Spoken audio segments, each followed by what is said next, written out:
سورہ فاتحہ پر نماز نہیں ہوتی. تو بسم اللہ الرحمن الرحیم سے نماز کا آغاز ہوتا ہے. بسم اللہ شروع کرتا ہوں 7 نام اللہ کے. طلبہ سے تھوڑا سا تکرار ہو رہا ہے. یہ با حرف جر ہے اور اسم مجرور اور جار مجرور متعلق ہو کر جار مجرور مل کر متعلق ہوتے ہیں کسی فعل وغیرہ کے. فعل اگر موجود ہو تو اس کا متعلق ہوں گے اور موجود نہ ہو تو فعل کو محذوف نکالنا ضروری. کیوں؟ کیونکہ جار و مجرور دونوں معمول ہیں اور ہر معمول کا عامل ہونا ضروری. عامل مذکور بھی ہو سکتا ہے اور محذوف بھی ہو سکتا ہے. مذکور ہو تو اس کا متعلق بن جائے گا اور اگر مذکور نہ ہو تو محذوف ماننا پڑے گا. اس محذوف کا وہ جار مجرور متعلق ہوں گے. تو بسم با حرف جر ہے، اسم مجرور ہے، جار مجرور مل کر معمول تو موجود ہے مگر عامل موجود نہیں ہے. اب وہ عامل نکالیے، یا تو فعل نکالیں یا اسم، جیسے اسم فاعل یا مفعول یا مصدر وغیرہ یا صفت مشبہ جس کا وہ متعلق ہوگا. یا محذوف جو ہے یا تو لفظ ابتدا ہے، ابتدائی بسم اللہ الرحمن الرحیم، کہ میرا آغاز، میری ابتدا، میرا شروع کرنا اللہ تعالیٰ کے نام کے ساتھ. یہ جو لفظ شروع کرتا ہوں اللہ کے نام کے ساتھ، یہ ابتدا جو محذوف ہے اس سے یہ ترجمہ آپ نے نکالا. میرا شروع کرنا اللہ کے نام کے ساتھ، معنی آغاز امر میں اللہ کا نام ضروری. یہی وجہ ہے کہ پہلی وحی یہی تھی، بسم اللہ الرحمن الرحیم، اقرأ بسم ربک الذی خلق. آپ پڑھیے اپنے رب کے نام کے ساتھ. اقرأ بسم ربک الذی خلق، آپ پڑھیے اپنے رب کے نام کے ساتھ جو کہ پیدا کرنے والا خالق ہے، پوری کائنات کا خالق ہے. یہ آغاز دین ہے، آغاز شریعت ہے جو اللہ کے نام پر ہوئی، جس میں ایک تنبیہ اور تنویہ موجود ہے کہ ہر کام کا آغاز اللہ کے نام کے ساتھ ہے. ایک حدیث اگرچہ اس کی سند میں کچھ کلام ہے مگر اس کے طرق بہت ہیں اور بہت سے صحابہ سے مروی ہے مختلف الفاظ کے ساتھ. کل امر ذی بال لا یبدأ بسم اللہ فہو اقطع یا فہو ابتر، کہ ہر اہم کام، بڑا کام جو اللہ کے نام کے ساتھ اگر شروع نہ ہو تو اقطع ہوتا ہے، ابتر ہوتا ہے، یعنی مقطوع البرکہ، برکت سے خالی ہوتا ہے. جس کام کے آغاز میں اللہ کا نام آ جائے وہ کام بابرکت ہوگا، اور جس کام کا آغاز اللہ تعالیٰ کے نام کے بغیر ہوگا اللہ اس کام کو برکت سے خالی کر دے گا. تو اس بابرکت آغاز کے لیے جو سب سے بہترین صیغہ ہے یا جملہ ہے وہ بسم اللہ الرحمن الرحیم. تبھی تو قرآن کی ہر سورت بسم اللہ الرحمن الرحیم سے شروع ہوتی ہے. 114 صورتیں ہیں مگر 113 مرتبہ بسم اللہ مذکور ہے. سورہ توبہ سے قبل بسم اللہ نہیں، سورہ توبہ سے قبل بسم اللہ الرحمن الرحیم نہیں. علماء کا بڑا تفصیلی کلام ہے، ہم اس قیل و قال میں نہیں جاتے. 2 قول بڑے بنیادی. بسم اللہ کیوں نہیں؟ ایک قول تو یہ ہے کہ اس سے قبل سورہ انفال، سورہ انفال بھی مکمل صورت تقریباً جہاد کی صورت ہے، قتال کی صورت، کفار سے لڑائی، جنگ، جہاد. اور سورہ توبہ جو اس کے بعد ہے اس کے بھی بیشتر احکام قتال اور جہاد کے. معنی دونوں صورتوں کا ایک ہی مضمون ہے، ایک ہی تسلسل ہے. لہذا چونکہ سورہ توبہ سورہ انفال کے مضامین کا تتمہ، تکملہ ہے، اس کی تکمیل کر رہے، موضوع ایک ہی ہے، لہذا بیچ میں بسم اللہ ذکر کرنے کی ضرورت نہیں محسوس ہوئی. دوسرا ایک قول جناب ابی بن کعب رضی اللہ عنہ نے امیر المومنین جناب علی بن ابی طالب رضی اللہ عنہ نے سوال کیا کہ سورہ توبہ کا آغاز بسم اللہ سے کیوں نہیں؟ فرمایا بسم اللہ الرحمن الرحیم جو ہے یہ خالق کی طرف سے ایک امان ہے اور ایک رحمت ہے، اور جو موضوع سورہ توبہ کا وہ جنگ و جدال ہے، حملہ، مارو مشرکین کو، قتل کرو ان کو، اس لیے جو موضوع جنگ و جدال کا ہے تو اس صورت کو رحمت کے ذکر سے خالی رکھا گیا تاکہ جنگ و جدال، مار دھاڑ کفار کے لیے اور مشرکین کے لیے تو آغاز اس کا اسی مار دھاڑ سے ہو اور قتال سے ہو۔ بسم اللہ الرحمن الرحیم، اس میں رحمت، اللہ رحمان الرحیم، اور یہ رحمت کا ذکر جنگ و جدال کے ذکر سے منعکس ہے، خلاف، اس لیے جنگ و جدال کا موضوع ہونے کی بنا پر سورہ توبہ کا آغاز بسم اللہ الرحمن الرحیم سے نہیں ہوا، لیکن قرآن پاک میں 114 بار یہ آیت مذکور ہے۔ سورہ نمل میں یہ آیت کریمہ موجود ہے۔ سلیمان علیہ السلام نے جب خط لکھا ملکہ بلقیس کو تو اس کا آغاز بسم اللہ الرحمن الرحیم سے کیا تھا، انہ من سلیمان و انہ بسم اللہ الرحمن الرحیم۔ یہ خط سلیمان کی طرف سے ہے اور یہ خط بسم اللہ الرحمن الرحیم سے شروع ہوا ہے، اللہ تعالیٰ کے نام کے ساتھ۔ تو قرآن پاک میں ٹوٹل 114 بار یہ آیت کریمہ مذکور ہے۔ اس کا معنی یہ ہے کہ یہ بڑی بابرکت آیت، اللہ تعالیٰ کے ذکر سے ہر کام کا آغاز کیجیے تو وہ کام باعث برکت ہوگا۔ تو بسم اللہ 7 نام اللہ کے، کس نام کے ساتھ؟ وہ رحمان ہے، رحیم ہے، سمیع ہے، بصیر ہے، قیوم ہے۔ یہاں کس نام کے ساتھ آغاز ہو رہا ہے؟ طلبہ جانتے ہیں کہ اسم مفرد ہے جس کی جمع اسماء، اگر بھی اسماء اللہ ہوتا تو سارے نام مراد ہوتے، بسم اللہ ایک نام، لیکن اس میں مفرد اگر مضاف ہو تو وہ عموم پر دلالت کرتا ہے، اس میں جمع کا معنی آ جائے، عموم پر دلالت کرتا ہے۔ یا اسم مضاف اور اللہ کلمۃ الجلالہ مضاف ہے، یہ ترکیب اضافی، اس میں عموم آ گیا، معنی اللہ تعالیٰ کے سارے ناموں کے ساتھ۔ اس سے آپ اندازہ کریں کہ بسم اللہ کتنی ایک بھاری بابرکت اور وزنی آیت کریمہ اللہ تعالیٰ کے سارے ناموں کے ساتھ آغاز کر رہا ہوں۔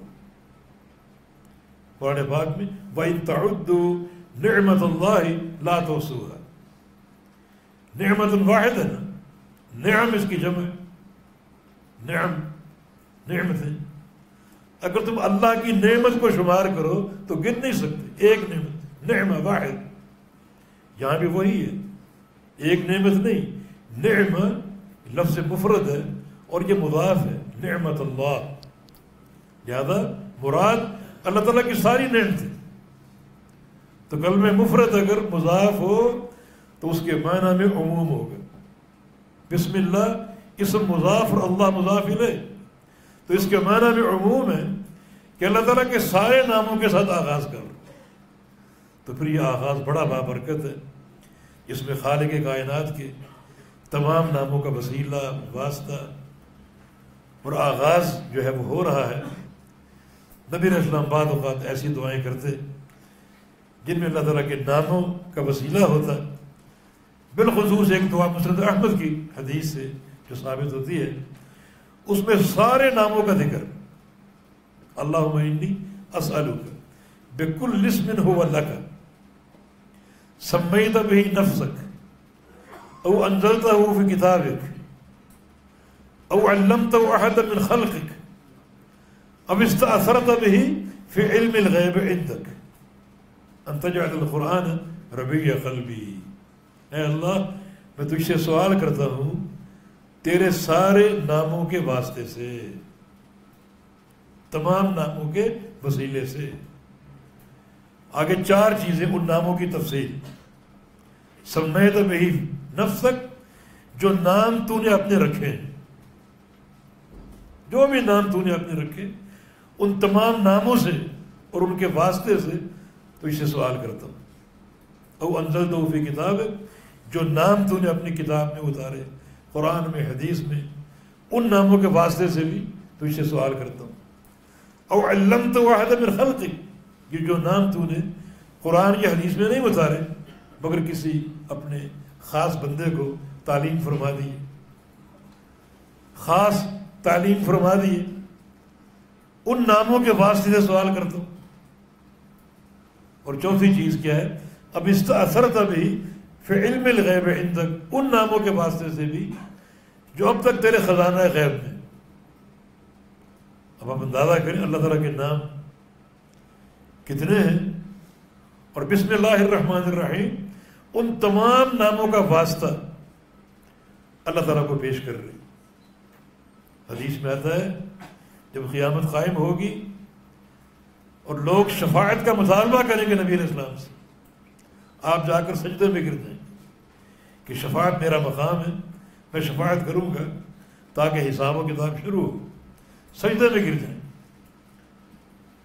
حدیث آپ نے پڑھی ہے کہ اللہ رب العزت اس وقت اس سجدے میں جو بڑا طویل ہوگا مجھ پر اپنی حمد و ثنا اس وقت کھولے گا، اپنی تعریف، اپنے محامد جو آج تک کسی کو تعلیم نہیں فرمائے، اسی روز ان محامد کا، ان ناموں کا، ان صفات کا مجھ پہ انکشاف ہوگا. سجدے میں گرا رہوں گا، پڑا رہوں گا، اور اللہ کی طرف سے وہ نام میرے دل میں آتے جائیں گے اور میں وہ نام اور وہ ذکر اور وہ محامد ادا کرتا رہوں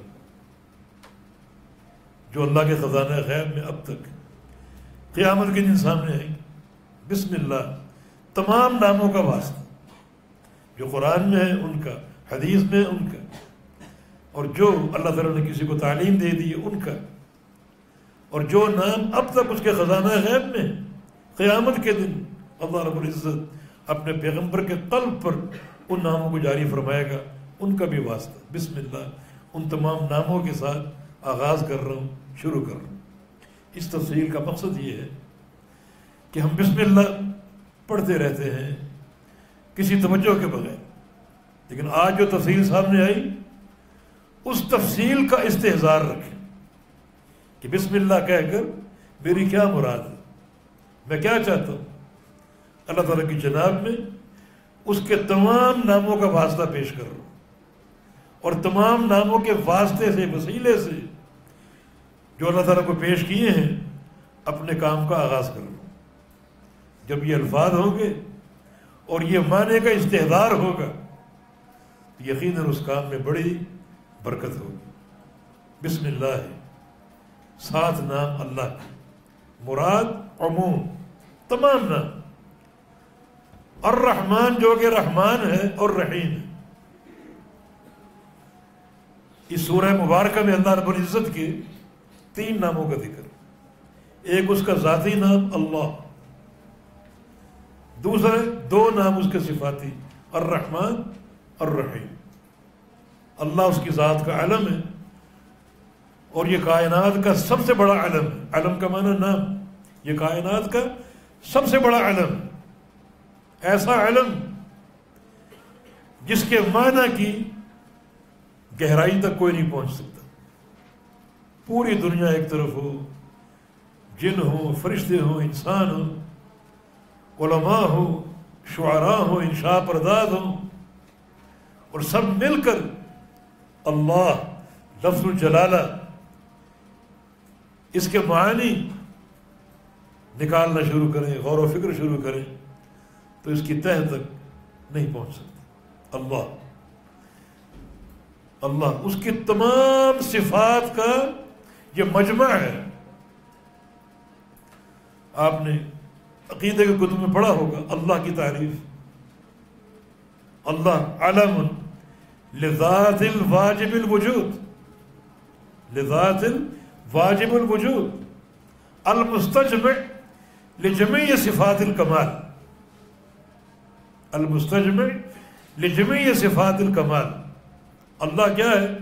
اللہ علم ہے، نام ہے اس ذات کا جو واجب الوجود ہے، ہر وقت اس کا وجود واجب ہے، ہر وقت، ازل سے ہے جس کا کوئی آغاز نہیں، ابد تک رہے گا جس کی کوئی انتہا نہیں، واجب الوجود۔ اور اللہ ایک ایسا علم ہے، ایک ایسا نام ہے المستجمع، جو جمع کر رہا ہے لجمیع صفات الکمال، تمام صفات کمال کو۔ تو اللہ میں الرحمن بھی ہے، الرحیم بھی ہے، الرقیب بھی ہے، السمیع بھی ہے، البصیر بھی ہے، الحی بھی ہے، القیوم بھی ہے۔ یہ ایک علم تمام صفات کو گھیرے ہوئے، تمام صفات کو اکٹھا کیے ہوئے۔ تو آپ اندازہ کریں، بسم اللہ الرحمن الرحیم پڑھ کر اگر معانی کا استحضار ہو تو آپ کیا پڑھ رہے ہیں، اللہ تعالیٰ کے سامنے کیا پیش کر رہے ہیں؟ جب معنی بھی معلوم ہو اور عقیدہ بھی اس کے مطابق ہو تو یقیناً وہ کام بابرکت ہوگی۔ ہم پڑھتے ہیں سرسری، معنی کا ادراک نہیں، بعض اوقات عقیدہ اس کے خلاف ہوتا ہے، تو کیسے قبولیت ہوگی اور کیسے اس کام میں برکت آئے گی؟ تو اللہ اس ذات کا علم جو واجب الوجود ہے اور تمام صفات کمال کو اکٹھا کیے ہو، جس صفت میں نقص ہو وہ اللہ کے شایان نشان نہیں ہے، اور جو صفت کمال کی ہو وہ اللہ کے شایان نشان۔ چنانچہ دو صفات آگے بیان ہو رہی، الرحمن الرحیم۔ آپ جانتے ہیں کہ یہ دونوں مبالغے کے صیغے ہیں۔ الرحمن بروزن فاعلان، الرحیم بروزن فعیل، اور فعلان اور فعیل دونوں مبالغے کے وزن، تو پھر ان میں مبالغہ کثرت اور وسعت، دونوں کا مادہ رحمت ہے۔ رحمان بھی اور رحیم بھی دونوں رحمت سے ماخوذ ہیں، مگر دونوں میں فرق ہے، دونوں میں فرق ہے۔ دونوں اکٹھے ہوں رحمان اور رحیم تو فرق کیا جائے گا، دونوں الگ الگ بیان ہو رہے ہیں تو ایک کا معنی دوسرے میں موجود ہو سکتا ہے۔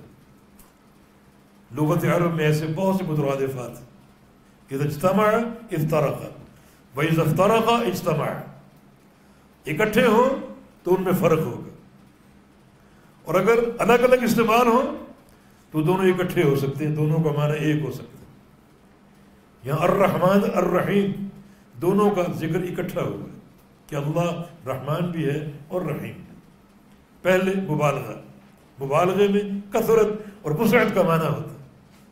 آپ ترجمہ کرتے ہیں بڑا مہربان، کہ بڑا کہاں سے آ گیا؟ الرحمن مبالغے کا صیغہ ہے، اور مبالغے میں کثرت اور وسعت کا معنی ہے انتہائی مہربان۔ الرحیم بڑا رحم کرنے والا، تو لفظ انتہائی اور بڑا یہ دونوں جو آپ نے ترجمے کیے، یہ ان دونوں صیغوں میں جو مبالغہ ہے اس سے حاصل ہو رہا ہے۔ مبالغہ، بڑا رحم کرنے والا، بڑا مہربان۔ کیسا مہربان؟ بہت سے نصوص پیش کیے جا سکتے، ایک حدیث کافی، ان للہ مئۃ الرحمہ، یہ الفاظ صحیح مسلم سے، اللہ تعالیٰ کی 100 رحمتیں، 100 رحمت۔ ایک حدیث میں یہ الفاظ ہیں کہ اللہ تعالیٰ کی جو رحمت ہے اس کے 100 اجزاء، انزل منہا واحدۃ، 100 رحمتیں، اللہ نے ان میں سے ایک رحمت زمین میں اتار دی، صرف ایک رحمت۔ یہ دنیا صدیوں سے قائم ہے، انسان جب بنا اس سے ہزاروں سال پہلے فرشتے موجود تھے، کب سے ہمیں اس کا علم نہیں، جب سے دنیا قائم اللہ رب العزت نے ان 100 میں سے ایک رحمت زمین میں اتاری، اور وہ رحمت قیامت تک بڑھتی جائے گی۔ انزل منہا واحدۃ، ان میں سے ایک رحمت زمین میں اتار دی۔ کس کس پر؟ علی الانس والجن والبہائم والحوام، انسانوں پر، جنوں پر، تمام درندوں اور جانوروں پر، اور جو بھی حشرات اور کیڑے مکوڑے، ان سب پر اللہ نے ایک رحمت اتار دی۔ فرمایا کہ بہا یتعاطفون، وفیہا یتراحم، ساری مخلوقات ایک رحمت سے جو اتاری گئی آپس میں محبت کر رہی ہے، شفقت کر رہی ہے، ماں بیٹے کا پیار، شوہر بیوی کا پیار، بھائی بھائی کا پیار، جانوروں کا پیار، مخلوقات کا پیار، یہ سارا پیار، ساری رحمت اس ایک حصے کی بنا پر، اس ایک رحمت کی بنا پر۔ وَأَمْسَكَ 99 رحمت، اور اللہ نے روک لی 99 رحمتیں، 99 رحمتیں روک لی، یرحم بہا عبادہ یوم القیامہ، اللہ تعالیٰ ان 99 رحمتوں کے ساتھ قیامت کے دن اپنے نیک بندوں سے معاملہ فرمائے گا۔ 99 رحمت۔ بعض محدثین نے اس حدیث کی شرح میں یہ بات لکھی کہ اللہ کی رحمتیں ان 100 میں محدود نہیں، لیکن 1 اور 99 ہمارے سامنے ذکر کیا تاکہ ایک تصویر ہمارے سامنے آئے کہ خالق اور مالک کی رحمت کی حقیقت کیا ہے۔ یہ مت سمجھو کہ وہ رحمتیں 100 میں محدود ہیں، ایک تصویر ہمارے سامنے کہ 1 اور 99 میں کتنا فرق ہے۔ اب تک کائنات میں ایک رحمت چل رہی ہے اور قیامت تک چلے گی، قیامت تک ہزاروں لاکھوں صدیاں ایک ہی رحمت، اور باقی 99 رحمتیں اللہ تعالیٰ نے روک لی۔ کتنا ان کا حجم ہوگا، اور وہی محدود نہیں، اس کی رحمت اس سے بھی زیادہ وسیع ہے۔ قرآن پاک میں فرشتوں کی دعا وسعت کل شیء رحمتا وعلما، اللہ تعالیٰ کی وسعت کا ذکر ہے 2 اعتبار سے، باعتبار علم اور باعتبار رحمت۔ ابن کثیر فرماتے ہیں کہ اس کا معنی یہ ہے کہ جہاں جہاں تک اللہ کا علم ہے وہاں وہاں تک اللہ کی رحمت ہے۔ اس کے علم کی کوئی روک ہے، کوئی انتہا ہے؟ ہر جگہ اس کا علم محیط۔ تو فرشتوں کی دعا وسعت کل شیء رحمتا وعلما، تو جہاں جہاں تک اس کا علم ہے وہاں وہاں تک اس کی رحمت۔ اور رحمت کا معاملہ یہ ہے، ایک حدیث کے مطابق رحمتی سبقت غضبی، کہ میری رحمت جو ہے میرے غصے سے پہلے، رحمت بھی اس کی صفت ہے اور غضب بھی اس کی صفت ہے، مگر رحمت کا معاملہ غضب کے معاملے سے مقدم فرمائے گا، پہلے رحمت کا معاملہ کرے گا۔ جس کا ثبوت یہ ہے کہ نبی علیہ السلام کی بعثت سے قبل دنیا بربادی کے کنارے پر کھڑی تھی، خود قرآن کہہ رہے ہیں وَكُنْتُمْ عَلَى شَفَا حُفْرَةٍ مِّنَ النَّارِ فَأَنْقَذَكُم مِّنْهَا، تم گمراہ ہو چکے تھے۔ إِنَّ اللَّهَ نَظَرَ إِلَى أَهْلِ الْأَرْضِ فَمَقَتَهُ عَرَبٌ وَعَجَمٌ إِلَّا بَقَايَا أَهْلِ الْكِتَابِ، اللہ تعالیٰ نے زمین والوں کو دیکھا، تمام عرب و عجم نے اللہ کو ناراض کر دیا۔ اس کا معنی کیا ہوا؟ جب اللہ ناراض ہوتا ہے تو عذاب کی حجت قائم ہو جاتی، تم عذاب کے مستحق، مگر عذاب نہیں دیا، بلکہ وَمَا أَرْسَلْنَاكَ إِلَّا رَحْمَةً لِلْعَالَمِينَ، ایک نبی بھیج دیا جو جہانوں کے لیے رحمت ہے۔ معاملہ عذاب کا تھا، اللہ نے رحمت دے دی، چنانچہ تمام اہل ارض کے ساتھ اللہ تعالیٰ نے رحمت کے معاملے سے آغاز کی۔ اب بات ہے، جو شخص جو قوم اس نبی کو پکڑ لے گی، تھام لے گی، مانا کتاب و سنت کو، نبی کی حدیثوں کو، نبی کی سنتوں کو، وہ رحمت کی مستحق ہے۔ اور جو قوم اتنی بڑی رحمت کے بعد بھی اس نبی کو نہیں تھامتی، باپ دادا برادری قوم اور فلاں، اس کا معنی یہ ہے کہ اس قوم پر اللہ کے عذاب کی حجت قائم ہو چکی۔ رحمتی سبقت غضبی، رحمت غضب سے پہلے، رحمت کا معاملہ ہو چکا، اب تھام لو گے تو رحمت کے مستحق بنو گے، چھوڑ دو گے تو پھر غضب کا معاملہ۔ تو الرحمن الرحیم، وسیع رحمتوں والا۔ تو رحمان الرحیم میں فرق کیا ہے؟ ایک فرق تو یہ ہے کہ رحمان اللہ تعالیٰ کا وصف ہے اور رحیم اس کا وصف فعلی ہے، فعل اس کا۔ رحمان کا معنی وہ بڑی رحمت والا ہے، اور رحیم وہ ایصال الرحمہ الی عبادہ، اپنے بندوں تک رحمت کو پہنچانے والا ہے۔ بڑی رحمت کا مالک رحمان، اور رحیم عملاً فعلاً اپنے بندوں تک رحمت کو پہنچانے والا ہے۔ دوسرا فرق یہ ہے، رحمان کا تعلق سب کے ساتھ ہے، وہ مسلمانوں کو، کافروں کو، سب کو دے رہے، روزیاں دے رہے، ترقیاں دے رہے، اور ان کو کامیابیاں دے رہے۔ حالانکہ لو کانت الدنیا تعدل عند اللہ جناح بعوضہ ما سقا کافرا شربۃ من ماء، اگر یہ پوری دنیا اللہ کے نزدیک ایک مچھر کے پر کے برابر ہوتی تو اللہ کسی کافر کو ایک پانی کا گھونٹ نہ دیتا، قطرہ نہ دیتا۔ دے رہا، اس کی رحمت کا معاملہ کفار کے ساتھ بھی ہے، مسلمانوں کے ساتھ بھی ہے، جانوروں کے ساتھ، پرندوں درندوں سب کے ساتھ۔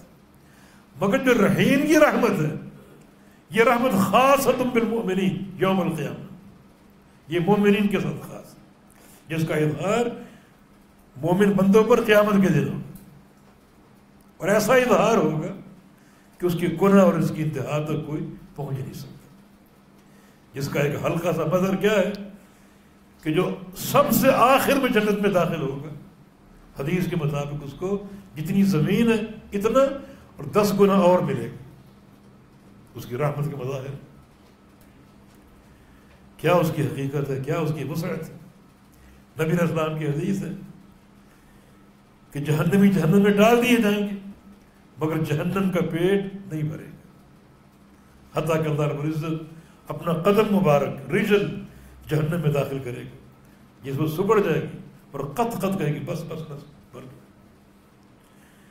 جنتی جنت میں داخل ہوں گے اور جنت نہیں بھرے گی تو اللہ تعالیٰ جنت کو سگیڑے گا نہیں، بلکہ ينشئ لها خلقا آخر، رحمت میں تنگی نہیں، اللہ جنت کو سگیڑے گا نہیں، بلکہ اللہ رب العزت جو باقی جنت رہ گئی اس کے لیے ایک نئی مخلوق پیدا کر دے گا، اس مخلوق کو اللہ تعالیٰ جنت کا داخلہ عطا فرمائے گا۔ الرحمن الرحیم، یہ مبالغہ، رحمت کی وسعت، رحمت کی کثرت۔ تو بسم اللہ الرحمن الرحیم شروع 7 نام اللہ کے، یہ با 7 بمعنی 7، عربی لغت میں با کے بہت سے معنی، یہاں 2 معنی ہو سکتے ہیں، ایک استعانت اور ایک مصاحبت کا۔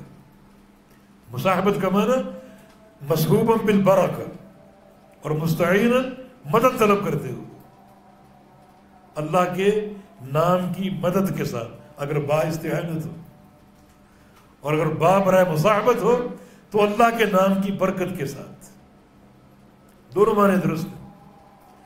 اللہ تعالیٰ کی نام کی استعانت کے ساتھ، مدد کے ساتھ، اور اللہ کے نام کی برکت کے ساتھ۔ بسم اللہ الرحمن الرحیم، یہ کتنی عظیم یہ قرآن پاک کی آیت ہے، اور بڑی وسعت کے ساتھ اللہ کی رحمت کو یہ اجاگر کر رہی ہے اور وعدے کر رہی ہے، جس کا معنی یہ ہوگا کہ بسم اللہ الرحمن الرحیم ایک ایسی آیت جو ہماری زندگی کا حصہ ہونا چاہیے۔ اللہ تعالیٰ کے نام کے ساتھ آغاز اور اللہ کے نام کی برکت اور استعانت، یہ ہر موقع پر، ہر کام میں ہمارے پیش ہونی چاہیے، بلکہ جس طرح تعوذ کے ساتھ گہرا تعلق قائم کرنے کی ایک نصیحت و تلقین ہے، اس طرح بسملہ یعنی بسم اللہ کے ساتھ بھی گہرا تعلق قائم کرنے کی ضرورت، ہماری اپنی ضرورت، تاکہ ہر عمل میں اللہ تعالیٰ کی مدد اور اس کی برکت جو ہے وہ شامل ہو جائے۔ ہم نے بعض مقامات جمع کیے ہیں کہ رسول کریم صلی اللہ علیہ وسلم بسم اللہ الرحمن الرحیم کا کس طرح اور کس قدر استعمال فرمایا کرتے تھے۔ ایک حدیث آپ نے سن لی، ہر امر ذی بال، ہر بڑا کام اگر وہ بسم اللہ سے شروع نہ ہو تو برکت سے خالی ہوتا ہے۔ بسم اللہ سے ہر کام کا آغاز کرو تاکہ برکت جو ہے وہ حاصل ہو جائے۔ چنانچہ وہ چند مقامات وضو جو کہ ایک عظیم فریضے کی ایک شروع ہے، عظیم فریضے کا آغاز نماز کا.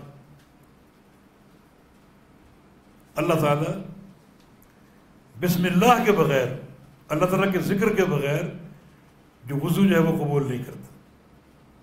لا وضوء لمن لم یذکر اسم اللہ علیہ، جو وضو پر اللہ کا نام نہ لے، نام ذکر نہ کرے، اس کا وضو نہیں. یہ حدیث مختلف صحابہ سے مروی، جن میں ابو سعید خدری اور سعید ابن زید، ابو ہریرہ، سیدہ عائشہ اور سہل ابن سعد. اگرچہ ہر حدیث کی سند میں کچھ نہ کچھ کلام، لیکن یہ اسانید کا مجموعہ جو ہے اسے حسن لغیر ہی کے درجے تک پہنچا دیتا. یہ خلاصہ بحث کا کہ ان تمام اسانید کو جمع کیا جائے تو یہ حدیث حسن لغیری درجے تک پہنچ جاتی. تو وضو سے قبل بسم اللہ پڑھنا. اگر بسم اللہ آپ کو یاد ہو، جان بوجھ کے چھوڑ دیں اور وضو کر لیں، وضو نہیں ہوگا. ہاں بھول جائیں تو بھول چوک معاف ہے. اللہ تعالیٰ نے اس امت سے بھول کو معاف کر دیا، اور اگر مجبوراً کوئی کام کرنا پڑے اللہ نے وہ معاف کر دیے. لیکن جان بوجھ کے چھوڑنے سے وضو جو ہے وہ نہیں ہوگا، درست نہیں ہوگا. امام بخاری رحمہ اللہ نے یہاں ایک عجیب استدلال کی.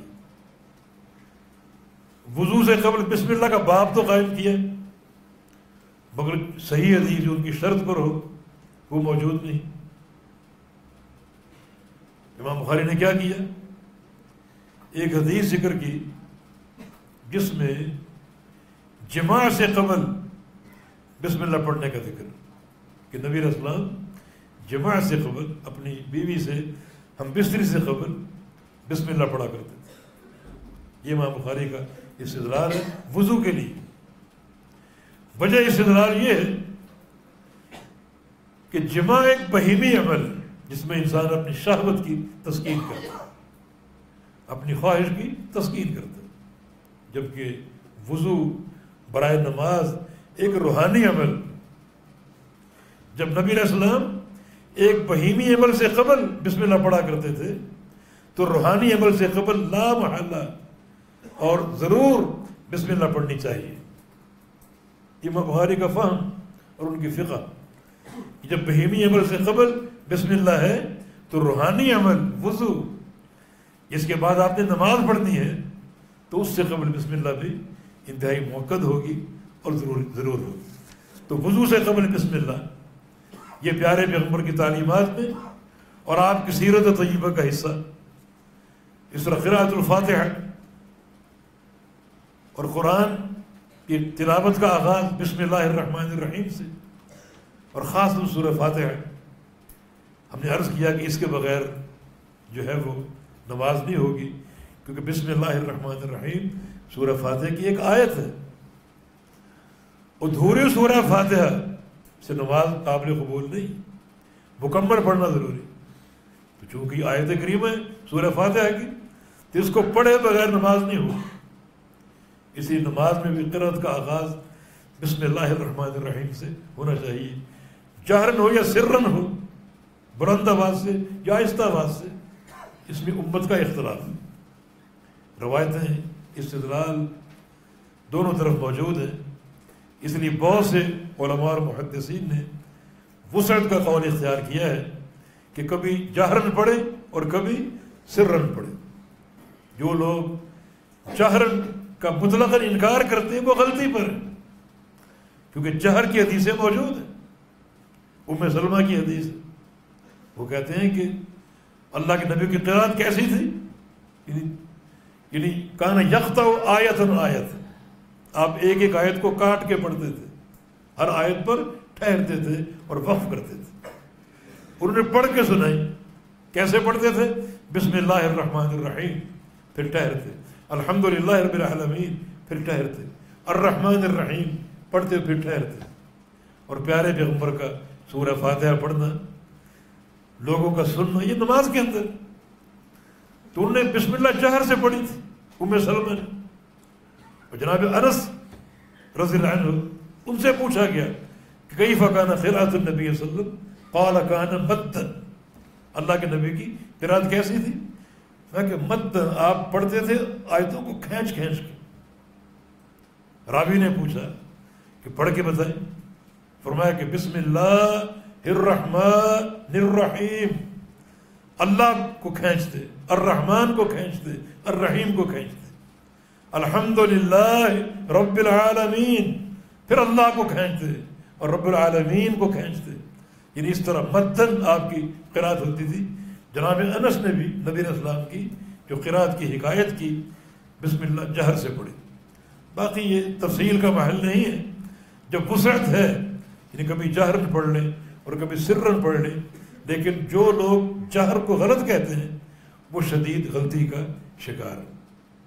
بعض علماء کا تو قول ہے کہ جو نماز جہری ہوگی اس میں بسم اللہ جہری پڑھنا فرض ہے، اور جو نماز سری ہوگی اس میں بسم اللہ سرن پڑھنا فرض ہے۔ لیکن بہرکیف یہ بھی ایک زیادہ غلو یا مبالغہ ہے۔ حقیقت یہ کہ ادلہ دونوں طرف موجود ہیں، جہر اور سر دونوں پر عمل جو ہے ہو سکتا ہے، واللہ تعالی اعلم۔ تیسرا ایک محل بسم اللہ کا، یہ خط نویسی، ارسال المکتوب، کسی کو خط لکھنا، خط بھیجنا، اس میں بسم اللہ لکھنا اللہ کے پیغمبر کی سنت،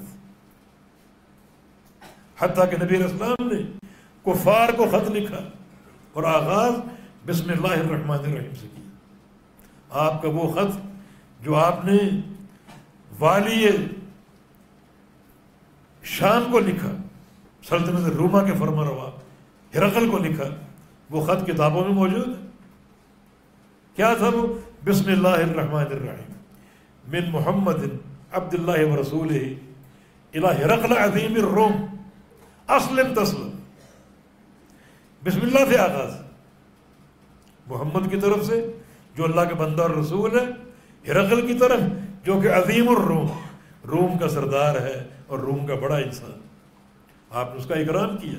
آپ کی حدیث ہے ہر قوم کے کریم کا اکرام کرو، ہر قوم کے بڑے کا اکرام کرو۔ یہ آپ کا بسم اللہ سے شروع ہے۔ آج ایک رواج بڑا غلط جو پھیلا ہوا ہے 786 لکھنا، یہ بسم اللہ کا بدل ہے۔ کیوں؟ بھئی خط جو ہے وہ لوگ اس کی قدر نہیں کرتے، پھینک دیتے ہیں، گرا دیتے ہیں، تو اللہ کے نام کی توہین ہوتی۔ نہیں، یہ غلط ہے۔ یہ 786 بسم اللہ کا بدل نہیں، اصل جو ابجدی حساب ہے، ابجد حفظ، جو ابجدی حساب اس میں ہر حرف کا نمبر ہے کوئی نمبر۔ ابجد الف کا 1، بے کے 2، جیم کے 3، دال کے 4، حفظ ہا کے 5، واو کے 6 اور زال کے جو ہے وہ 6-7۔ تو اس طرح ہر حرف کی ایک قیمت، ایک نمبر۔ تو بسم اللہ کے حروف کو اس طرح جب جوڑا گیا تو 786 کا فگر سامنے آیا، اور اس کو بسم اللہ کا بدل بنا لیا۔ غلط ہے۔ ایک تو آپ کا وہ عمل برکت سے خالی ہوگا، اللہ کے نام سے خالی ہوگا۔ دوسرا، یہ 786 بسم اللہ کا بدل نہیں، بدعت ہے۔ اور جو آپ کا یہ معذور ہے کہ خط کی بے قدری ہو سکتی، تو ایک کافر سے زیادہ خط کی بے قدری کرنے والا کون؟ آپ اپنا کام کریں، بسم اللہ لکھیں، اس خط کو بھیجیں، جس کے پاس جائے گا اگر وہ بے قدری کرے گا تو اللہ کے ہاں جواب دہ ہوگا، اپنا آپ کا معاملہ مکمل ہو، آگے اس کی ذمہ داری۔ بے قدری کرے گا اللہ کے ہاں جواب دہ ہوگا۔ اس لیے بعض لوگ لکھتے ہیں بسمک اللہم، بسم ہی تعالی، نہیں، یہ سنت کفار کی۔ جب صلح حدیبیہ کی جو نکات صلح کے لکھے جا رہے تھے، جناب علی بن ابی طالب لکھ رہے تھے، تو آپ نے کہا لکھو بسم اللہ الرحمن الرحیم۔ کفار نے اعتراض کیا، ہم رحمان کو نہیں مانتے، وہی بسم اللہ لکھو جو ہمارے یہاں مروج ہے، اور وہ کیا تھی؟ بسمک اللہم۔ نبی علیہ السلام نے سوچا کہیں یہ نقطہ صلح میں رکاوٹ کا باعث نہ بن جائے، کہ آگے چل کے یہ صلح جو ہے بڑے ثمرات کا باعث ہوگی، تو اس شرط کو آپ نے مان لی، ٹھیک ہے علی بسمک اللہم لکھو. کیا ثابت ہوا؟ بسمک اللہم لکھنا نبی کی سنت نہیں، نبی کی سنت بسم اللہ الرحمن الرحیم ہے، اور بسمک اللہم مشرکین مکہ کی سنت تھی. پوری بسم اللہ الرحمن الرحیم لکھنے میں کیا حرج؟ کیوں نہیں لکھتے؟ جناب بے ادبی ہو سکتی، وہ اس کا قصور ہے. اگر آپ نہیں لکھیں گے آپ کا قصور ہو، لکھیں گے آپ کی ذمہ داری ادا ہو گئی، آگے اس کا کام. اگر وہ بے قدری کرتا ہے کہ اس کی توہین کرتا ہے تو اللہ کے ہاں وہ جواب دے ہوگا. اپنے نام کے بھی نمبر بنا دو، وہ کیوں نہیں لکھتے؟ اس کے نمبر جائز نہیں، جو آپ کا نام ہے اس کے روپ جمع کر کے جو نمبر نکلتا ہے مثلا 420 وہ لکھ لو.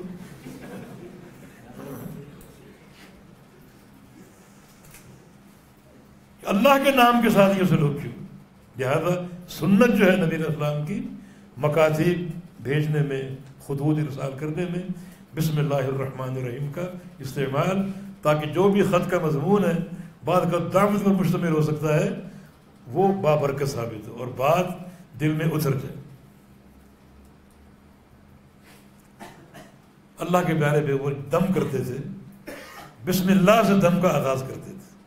ایک حدیث میں آپ کا دم ثابت ہے بسم اللہ ارقیک من کل شیء یؤذیک، کہ اللہ کے نام کے ساتھ آپ کو دم کر رہا ہوں، اللہ کے نام کے ساتھ. یہ دم میں جب اللہ کا نام آ گیا تو یہ دم مبارک ہوگا، باعث برکت ہوگا. ایک صحابی نبی علیہ السلام کے پاس آیا، عثمان بن ابی العاص، اور اپنے جسم میں تکلیف کا ذکر کی. جسم میں دردیں ہوتی ہیں، تکلیفیں ہوتی ہیں، تو رسول اللہ نے فرمایا جہاں جہاں تکلیف ہو وہاں اپنا ہاتھ رکھو، ضع یدک، اپنا ہاتھ رکھو جہاں جہاں تکلیف ہے، اور پھر پہلے بسم اللہ پڑھو 3 بار. بسم اللہ 3 مرات، 3 بار بسم اللہ بسم اللہ بسم اللہ پڑھو، اور پھر یہ دعا مانگو اعوذ بعزت اللہ وقدرتہ من شر ما اجد وهو حاضر 7 بار. جہاں تکلیف ہو وہاں ہاتھ رکھو.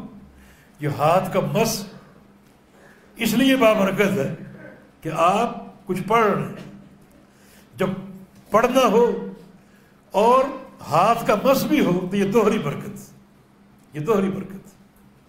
اس لیے وہاں ہاتھ رکھو اور یہ دعا کرو. اس میں 3 بار آغاز ہے بسم اللہ کے ساتھ. مشنی کہتے ہیں کہ جو صف بندی ہے، قدم سے قدم میں لانا، کندھے سے کندھے میں لانا، اس کی حکمت ہو سکتی ہے واللہ عالم کہ ہر نمازی اللہ کا ذکر کر رہے. جب ایک نمازی کا جسم دوسرے نمازی سے ملا ہوگا، قدم ساتھ ملے ہوں گے اور جناب کندھے ساتھ ملے ہوں گے، تو ایک دوسرے کی برکت داخل ہوگی. اس کی برکت اس میں، اس کی برکت اس میں. پڑھنے میں اگر مس ہے تو یہ مس باعث برکت ہے. اللہ کے پیارے پیغمبر کے دم جسم میں ہاتھ پھیرنے کے ساتھ ہوتے تھے تاکہ پڑھنے کی برکت بھی ہو اور ہاتھوں کے مس کی برکت بھی ہو. اور یہ حکمت اس میں ہو سکتی ہے جو صف بندی کی تلقین شریعت نے کی ہے تاکہ برکت ایک دوسرے میں منتقل ہو. اسی لیے صالحین کے ساتھ کھڑا ہونا یہ اس لیے مطلوب ہے تاکہ ان کے پڑھنے کی برکت، جسم کا مس ہمارے لیے بابرکت ثابت ہے.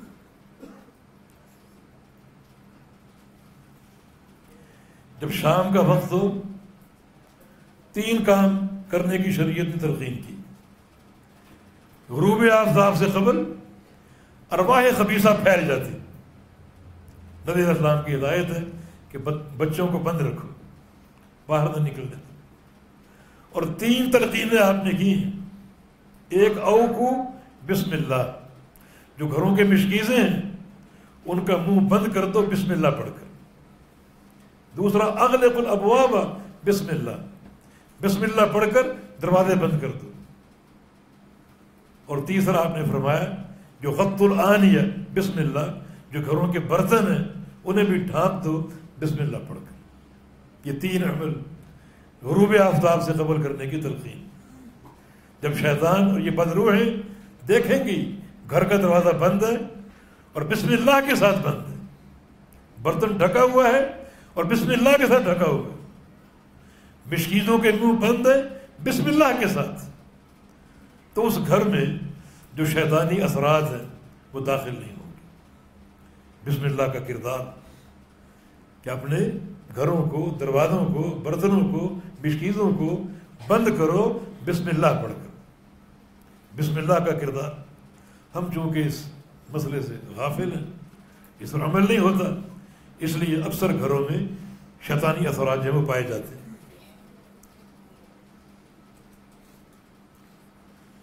گھر سے نکلنا اور گھر میں داخل ہونا بسم اللہ کے ساتھ۔ گھر سے نکلنے کی دعا کیا ہے؟ بسم اللہ توکلت علی اللہ ولا حول ولا قوت الا باللہ۔ اللہ کا نام لے کر گھر سے نکلو۔ یاد رکھو بعض اوقات جادو باہر بھٹک رہے ہوتے ہیں کہ ہم کہاں جائیں۔ جادوگر طبقہ بڑا خبیث ہے، شیطانوں کے ساتھ مل کر سحر کے عمل کو عام کرتے ہیں۔ کوئی ٹارگٹ اور نشانہ نہ بھی ہو، جادو بھٹک رہے ہوتے ہیں۔ اگر بغیر دعا کے گھر سے نکلو گے یا آپ کے بچے نکلیں گے تو جادو ان پر حملہ کر سکتا ہے۔ شریعت نے کیا ہمیں حفاظت کا ذریعہ دیا؟ بسم اللہ، اللہ کا نام لے کر توکلت علی اللہ، اللہ پر توکل، ولا حول ولا قوت الا باللہ۔ ہر نیکی کی توفیق دینے والا اور ہر گناہ کو پھیرنے والا صرف اللہ رب العزت ہی۔ گھر سے نکلنے کی دعا، بندہ محفوظ ہو جاتا ہے۔ گھر آنے کی دعا، نبی علیہ السلام کی حدیث ہے، جو شخص اللہ کا ذکر کرتے ہوئے گھر میں داخل ہو، اور یہ بہترین ذکر بسم اللہ جس کی بہت سے علماء نے صراحت بھی کی اور تعین بھی کی، گھر میں داخل ہوا بسم اللہ پڑھ، شام کو نوکری سے کاروبار سے فارغ ہو گھر پہنچا بسم اللہ۔ شیطان پہلے سے گھر میں موجود ہے اور آنے والے کا انتظار کر، جو صاحب خانہ اس کا انتظار کر۔ اگر بسم اللہ پڑھ لے داخل ہوتے ہوئے، شیطان کہتا ہے چلو آج ٹھکانہ ختم، اس گھر میں آج ہمارا کوئی ٹھکانہ نہیں۔ کھانا پیش کیا گیا، بسم اللہ پڑھ کے شروع ہوا، شیطان کہتا ہے کھانا بھی گیا، نہ ٹھکانہ ہے نہ کھانا۔ اور اگر آنے والا بسم اللہ پڑھے بغیر داخل ہو، کھانا پیش کیا جائے، بسم اللہ پڑھے بغیر شروع ہو جائے، شیطان کہتا ہے مبارک ہو، ٹھکانہ بھی ہے اور کھانا بھی ہے۔ اس گھر میں ہماری مہمان نوازی کا پورا انتظام، یہیں رہنا ہے اور یہیں کھانا ہے۔ بسم اللہ کا عمل کتنا بابرکت، شیطان کے اثرات سے وہ گھر پاک صاف اور خالی ہو جاتا ہے۔ اسی لیے پیارے پیغمبر کی حدیث ہے، اگر کھانا شروع کرتے ہوئے بسم اللہ یاد نہ رہی اور کھانا کھاتے کھاتے بسم اللہ یاد آ گئی تب پڑھ لو، لیکن کیا پڑھو؟ بسم اللہ اولہ و آخرہ، اللہ کے نام کے ساتھ شروع میں بھی اور آخر میں، کھانا کھاتے ہوئے۔ اگر کھانے کے دوران آپ کو بسم اللہ یاد آ گئی اسی وقت پڑھ دو، بسم اللہ اولہ و آخرہ۔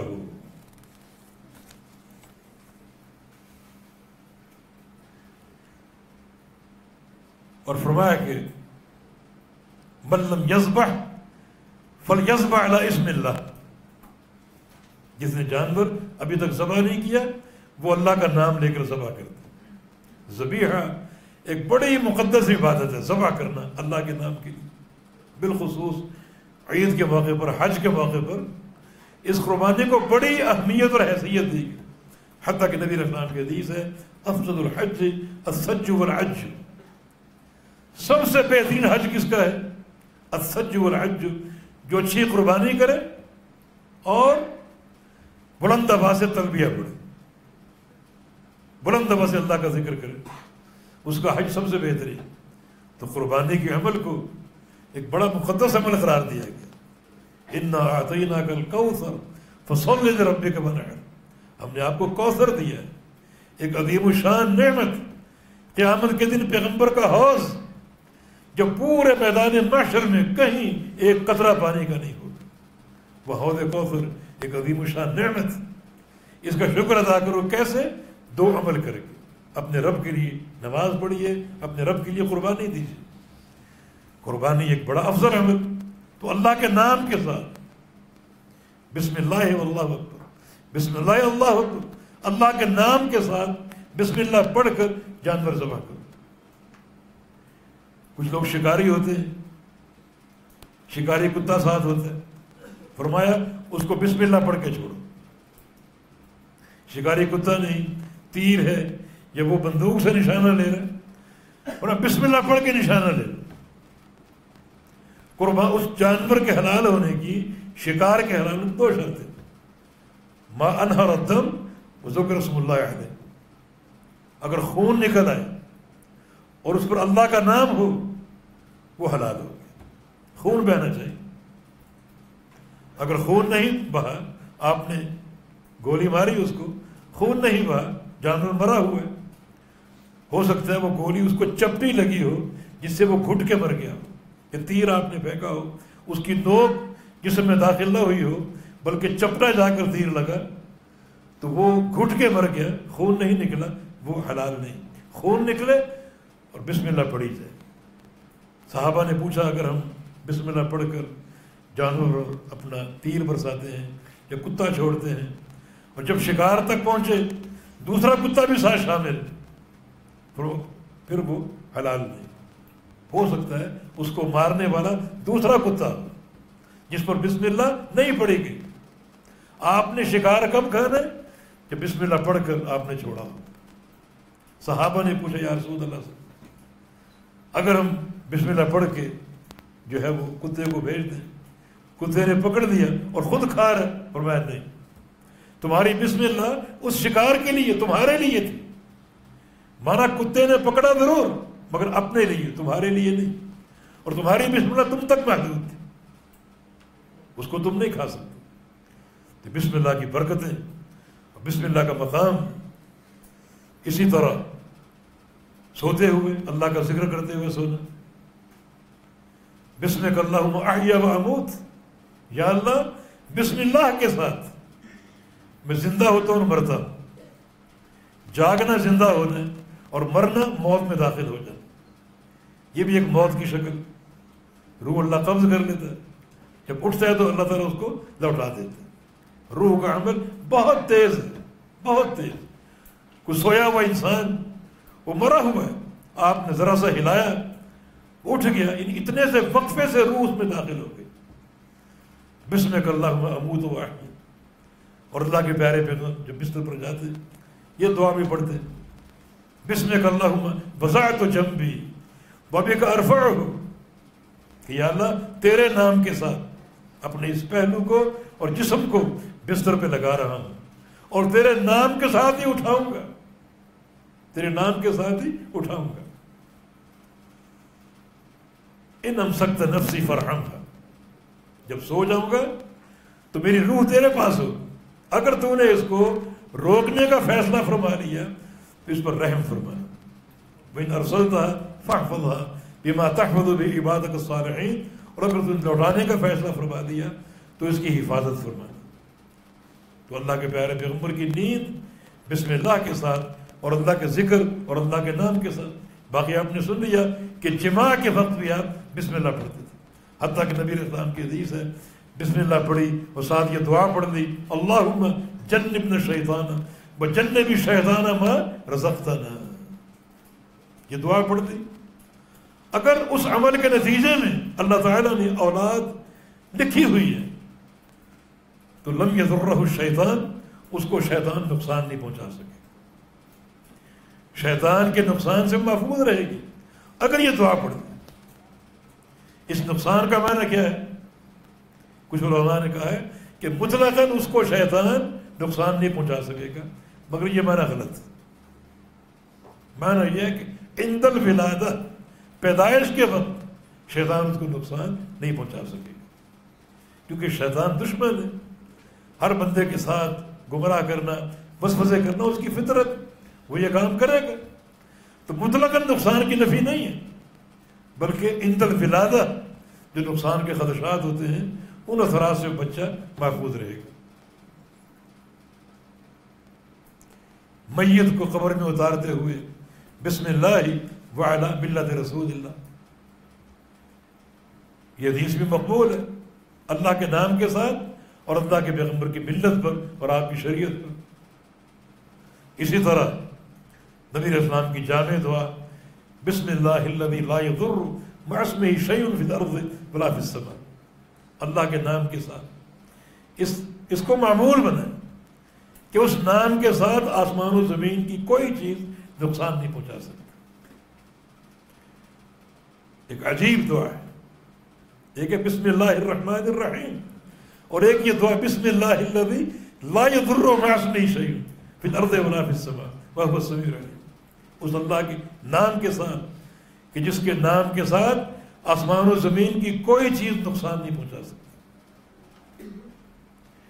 اسی لیے بعض اوقات اگرچہ ہم شوگر کے مریض ہیں، کوئی میٹھا کوئی حلوہ سامنے آ جائے تو بسم اللہ الذی لا یضر مع اسمہ شیء،